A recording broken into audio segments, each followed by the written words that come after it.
प्रधानमंत्री नरेंद्र मोदी एक दीघलिया टेलिफोनिक वार्तालाप डोनाल्ड ट्रम्प और भारतर प्रधानमंत्री नरेंद्र मोदीर मजत दीघलिया टेलिफोनिक वार्तालाप और ये वार्तालापर पाछते ट्राम्पर बृहৎ घोषणा আমেৰিকাৰ নতুন ৰাষ্ট্ৰপতি আমেৰিকাৰ 47 সংখ্যক ৰাষ্ট্ৰপতি ডোনাল্ড ট্ৰাম্পৰ ডাঙৰ ঘোষণা যে ফেব্ৰুৱাৰীত আমেৰিকালৈ গৈ আছে ভাৰতৰ প্ৰধানমন্ত্ৰী নৰেন্দ্ৰ মোদী এয়া ট্ৰাম্পৰ ঘোষণা আৰু এই ঘোষণাই যথেষ্টখিনি তাৎপৰ্য বহন কৰিছে ভাৰত আৰু আমেৰিকাৰ মাজৰ দ্বিপাক্ষিক সম্পৰ্কৰ ক্ষেত্ৰত এই ভ্ৰমণে এক বিশেষ ভূমিকা বিশেষ তাৎপৰ্য বহন কৰিব বুলি এই মুহূৰ্তত সৰ্বত্ৰে চলিছে চৰ্চা नमस्कार प्रिय दर्शक मैं जयंत माधव गोस्वामी आपनाक स्वागतम जनाइछु निউজ 18 অসম নৰ্থ ইষ্টৰ ডিজিটেল লাইভলৈ আৰু এই মুহূৰ্তত লৈ আহিছো এই গুৰুত্বপূৰ্ণ বিষয় ডোনাল্ড ট্ৰাম্প আৰু প্ৰধানমন্ত্ৰীৰ মাজত দীৰ্ঘ সময় ধৰি টেলিফোনিক বাৰ্তালাপ আৰু এই টেলিফোনিক বাৰ্তালাপৰ পিছতে আনুষ্ঠানিকভাৱে আমেৰিকাৰ নৱনিৰ্বাচিত ৰাষ্ট্ৰপতি ডোনাল্ড ট্ৰাম্পে ঘোষণা কৰিছে যে ফেব্ৰুৱাৰী মাহত বা অহা মাহত আমেৰিকালৈ আহি আছে ভাৰতৰ প্ৰধানমন্ত্ৰী নৰেন্দ্ৰ মোদী আমেৰিকাৰ ৰাষ্ট্ৰপতিগৰাকীয়ে সংবাদ মাধ্যমৰ সন্মুখত এই কথা উল্লেখ কৰিছে এয়াৰ ফোৰ্স 1ত সাংবাদিকৰ আগত এই কথা আনুষ্ঠানিকভাৱে ঘোষণা কৰিছে ডোনাল্ড ট্ৰাম্পে ওয়াশিংটনলৈ আহি আছে হোৱাইট হাউছলৈ আহি আছে ডোনাল্ড ট্ৰাম্প ক্ষমা কৰিব প্ৰধানমন্ত্ৰী নৰেন্দ্ৰ মোদী এই কথা খুদ নিজেই ঘোষণা কৰিছে আমেৰিকাৰ নৱনিৰ্বাচিত ৰাষ্ট্ৰপতিগৰাকী আৰু এই ক্ষেত্ৰত কেইবাটাও বিষয়ে বিশেষভাৱে স্থান লাভ কৰিব এই দুই ৰাষ্ট্ৰপ্ৰধানৰ মাজৰ এই বৈঠকখনে বিশেষকৈ অবৈধ অনুপ্ৰৱেশকাৰী প্ৰব্ৰজনকাৰীৰ বিৰুদ্ধে সোচ্চাৰ তথা সৰব হৈ আছে ডোনাল্ড ট্ৰাম্প এটা নিৰ্বাচনী প্ৰধান প্ৰতিশ্ৰুতি আছিল অবৈধ অনুপ্ৰৱেশকাৰীক দেখান্তৰিত কৰা হ'ব দেখান্তৰিত কৰাৰ এটা অন্যতম প্ৰতিশ্ৰুতি আছিল আৰু সেই প্ৰতিশ্ৰুতিৰ বাবে শাসনৰ বাগজুৰি হাতত লোৱা বুলি বিশ্বাস কৰিছে ডোনাল্ড ট্ৰাম্পে আৰু সেইভাবে শপত গ্ৰহণৰ দিনাই অবৈধ অনুপ্ৰৱেশকাৰী সন্দৰ্ভত বৃহৎ ঘোষণা কৰিছিল ডোনাল্ড ট্ৰাম্পে এক গুৰুত্বপূৰ্ণ নিৰ্দেশনা জাৰি কৰিছিল কোনো ধৰণৰ নথিপত্ৰ অবিহনে অবৈধভাৱে বাস কৰা নাগৰিকসকল যাব লাগিব আমেৰিকা এৰি সেই কঠোৰ নিৰ্দেশনাৰ পাছতে ইতিমধ্যে এই বিষয়টোক লৈ যথেষ্ট কঠোৰ স্থিতি গ্ৰহণ কৰি আছে আমেৰিকাৰ ৰাষ্ট্ৰপতি ডোনাল্ড ট্ৰাম্পে আৰু এই বিষয়টোৱে বিশেষভাৱে স্থান লাভ কৰিব মোদী আৰু ট্ৰাম্পৰ হ'বলগীয়া এই বৈঠকখনত ফেব্ৰুৱাৰী মাহত গৈ আছে ভাৰতৰ প্ৰধানমন্ত্ৰী নৰেন্দ্ৰ মোদী আমেৰিকা আৰু এই বৈঠকখনতে আন কেইবাটাও বিষয়ৰ ওপৰত আলোচনা কৰা হ'ব বিশেষকৈ এয়াৰ ফোৰ্স 1ৰ সাংবাদিকৰ সন্মুখত ডোনাল্ড ট্ৰাম্পে আশা প্ৰকাশ কৰিছে যে অবৈধ অনুপ্ৰৱেশক উভতাই নিয়াৰ ক্ষেত্ৰত ভাৰতে যথোপযুক্ত যি ব্যৱস্থা গ্ৰহণ কৰিবলগীয়া আছে সেয়া ভাৰতে কৰিব বুলি আশা প্ৰকাশ কৰিছে মাৰ্কিন ৰাষ্ট্ৰপতিগৰাকীয়ে ইতিমধ্যে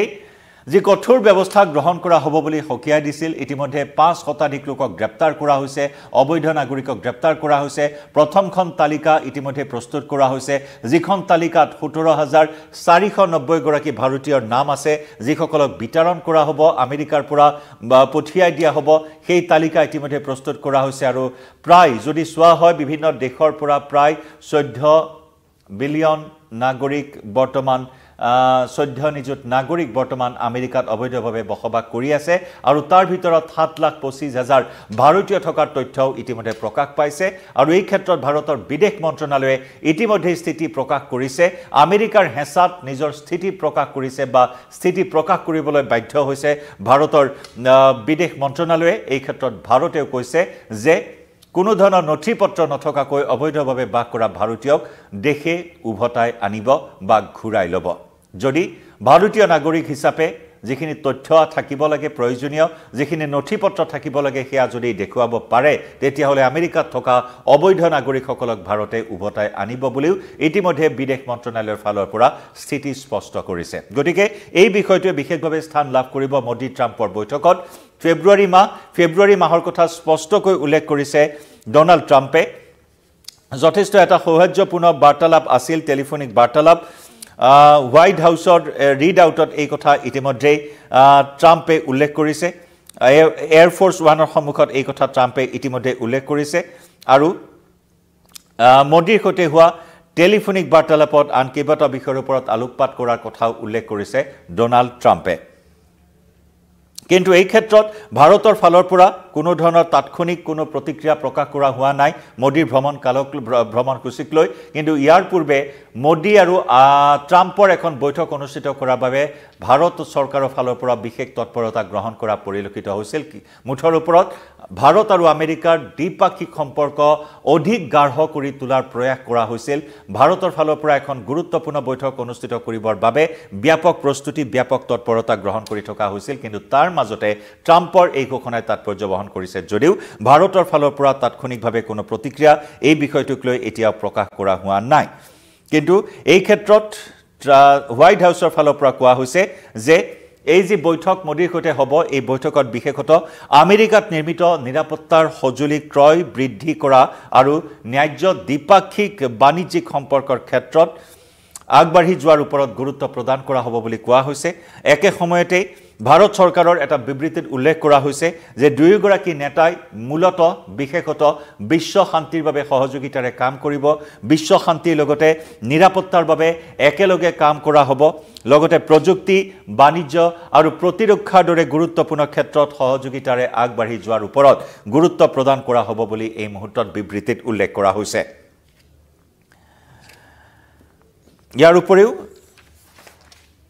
ইয়াৰ উপৰিও অনুপ্ৰৱেশকাৰী প্ৰসংগ ইতিমধ্যে আমি উল্লেখ কৰিছো অবৈধ অনুপ্ৰৱেশকাৰীক ঘূৰাই লোৱাৰ ক্ষেত্ৰত এটা সঠিক ব্যৱস্থা গ্ৰহণ কৰিব ভাৰতে সেই আশা প্ৰকাশ কৰিছে ডোনাল্ড ট্ৰাম্পে এয়াৰফোৰ্স 1ৰ সাংবাদিকৰ আগত সেই আশা ব্যক্ত কৰিছে ডোনাল্ড ট্ৰাম্পে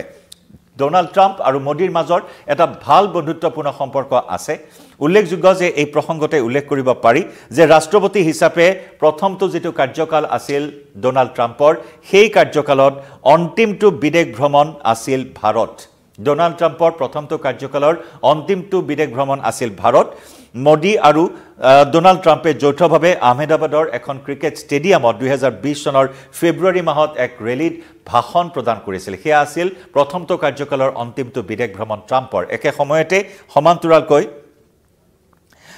যোৱা নৱেম্বৰ মাহত ৰাষ্ট্ৰপতি নিৰ্বাচনৰ ফলাফল ঘোষণা কৰাৰ পিছত ডোনাল্ড ট্ৰাম্পৰ সৈতে কথা বতৰা পতা কেইজনমান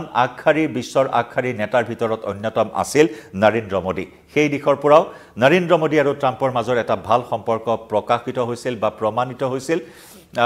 যেহেতু নৱেম্বৰ মাহত ৰাষ্ট্ৰপতিৰ ফলাফল ঘোষণা কৰা হৈছিল নিৰ্বাচনৰ আৰু তেতিয়াও অভিনন্দন জ্ঞাপন কৰিছিল বিশ্বৰ বহু কেইগৰাকী আগশাৰীৰ নেতাৰ সমান্তৰালকৈ ভাৰতৰ প্ৰধানমন্ত্ৰী নৰেন্দ্ৰ মোদীয়ে অভিনন্দন জ্ঞাপন কৰিছিল টেলিফোনিক কথা বতৰা হৈছিল দুয়োগৰাকী নেতাৰ মাজত আনহাতে বাণিজ্যিক যি সম্পৰ্ক ভাৰত আৰু আমেৰিকাৰ মাজৰ যি বাণিজ্যিক সম্পৰ্ক এই বাণিজ্যিক সম্পৰ্ক বিশেষভাৱে প্ৰভাৱিত হৈছে শেহতীয়াকৈ ডোনাল্ড ট্ৰাম্পে যি নতুন বাণিজ্যিক নীতি গ্ৰহণ কৰিছে দ্বিতীয়টো আমূলত শপত গ্ৰহণ কৰাৰ পিছত তেওঁ নতুন বাণিজ্যিক নীতি প্ৰৱৰ্তন কৰাৰ কথা ঘোষণা কৰিছে শুল্কৰ কথা কোৱা হৈছে অতিৰিক্ত কৰ আৰোপৰ কথা কোৱা হৈছে ভাৰতৰ নিৰ্মিত সামগ্ৰীৰ ওপৰত কৰ আৰোপৰ কথা কোৱা হৈছে গতিকে সেই দিশসমূহে বাণিজ্যিক সম্পৰ্কত কিছু প্ৰভাৱিত কৰা বুলি এই মুহূৰ্তত চৰ্চা চলি আছে আৰু এই বিষয়টোক লৈ যথেষ্ট তৎপৰ হৈ আছে ভাৰত চৰকাৰ কেনেদৰে এই বাণিজ্যিক সম্পৰ্ক পুনৰ সুদৃঢ় কৰিব পৰা যায় পুনৰ গাঢ় কৰিব পৰা যায় সেই বিষয়টো আলোকপাত কৰা হ'ব এই বৈঠকত শেহতীয়াকৈ ট্ৰাম্পে চীন আৰু ভাৰতৰ ওপৰত সম্ভাৱ্য শুল্কৰ কথা কৈছিল আনহাতে ব্ৰিক্সৰ সদস্য দেশসমূহে মূলত চীন আৰু ৰাছিয়াই আমেৰিকান ডলাৰৰ পৰা আঁতৰি যোৱাৰ অংশ হিচাপে বাণিজ্যিক ঘৰুৱা মুদ্ৰাত বাণিজ্যিক নিষ্পত্তিৰ বাবে এটা প্ৰচেষ্টা গ্ৰহণ কৰাৰ কথাও ইতিমধ্যে প্ৰকাশ পাইছিল গতিকে এই বিষয়সমূহ আলোচনা কৰা হ'ব বাণিজ্যিক অংশীদাৰৰ কথা যদি কোৱা হয় ভাৰত আৰু আমেৰিকা হৈছে ভাৰতৰ সৰ্ববৃহৎ বাণিজ্যিক অংশীদাৰ বিশেষকৈ ইঞ্জিনিয়াৰিং ক্ষেত্ৰখনৰ এক অন্যতম ডাঙৰ খণ্ড হৈছে ডাঙৰ সম্পৰ্কিত এটা দেশ হৈছে আমেৰিকা ভাৰত আৰু আমেৰিকা যেহেতু আমেৰিকালৈ ৰপ্তানি কৰা হয় ইঞ্জিনিয়াৰিং খণ্ডত সৰ্বাধিক সামগ্ৰী ভাৰতৰ পৰা আমেৰিকালৈ ৰপ্তানি কৰা হয় গতিকে এই দিশসমূহ প্ৰভাৱিত হ'ব পাৰে নেকি ইতিমধ্যে তাকে লৈ কিছু আশংকা ব্যক্ত কৰা হৈছিল বাণিজ্যিক অংশীদাৰৰ ক্ষেত্ৰত 2023-24 চনত দ্বিপাক্ষিক বাণিজ্য $118 বিলিয়ন অতিক্ৰম কৰিছিল ভাৰত আৰু আমেৰিকাৰ নতুন দিল্লীৰ বাণিজ্যিক উদ্ধৃতি আছিল $32 বিলিয়ন ট্ৰাম্প প্ৰশাসনৰ যি চেষ্টা বিশেষকৈ ভাৰতীয় পক্ষই অধিক তেল আৰু গ্যাস ক্ৰয় কৰাৰ সমান সম্ভাৱনাকে ধৰি আমেৰিকাৰ পৰা আমদানি বৃদ্ধিৰো ইতিমধ্যে বিভিন্ন চিন্তা চৰ্চা চলি আছে আৰু এই বিষয়সমূহক কেন্দ্ৰ কৰি এই বৈঠকে যথেষ্ট তাৎপৰ্য বহন কৰিব গতিকে আমেৰিকাৰ নতুন বাণিজ্যিক নীতিয়ে ভাৰতৰ বাণিজ্যৰ ক্ষেত্ৰত কি প্ৰভাৱ পেলায় এই বিষয়সমূহ আলোচনা কৰিব পূৰ্বৰ দৰে যাতে সম্পৰ্ক অটুট ৰাখিব পৰা যায় এই ক্ষেত্ৰত যাতে নতুন বাণিজ্যিক নীতিয়ে ভাৰতৰ বাণিজ্যৰ প্ৰভাৱিত কৰিব নোৱাৰে এই বিষয়সমূহে অগ্ৰাধিকাৰ লাভ কৰিব কিন্তু একে সময়তে ডোনাল্ড ট্ৰাম্পে নিজৰ অবৈধ অনুপ্ৰৱেশকাৰী বিতৰণ দেশান্তৰিত কৰাৰ প্ৰসংগত অটল হৈ আছে আৰু এই প্ৰতিশ্ৰুতিৰ বাবেই তেওঁ আকৌ এবাৰ আমেৰিকাৰ মসনদ দখল কৰা বুলি ইতিমধ্যে ধাৰণা কৰা হৈছে আৰু সেইবাবে সেই প্ৰতিশ্ৰুতি পালন কৰিবৰ বাবে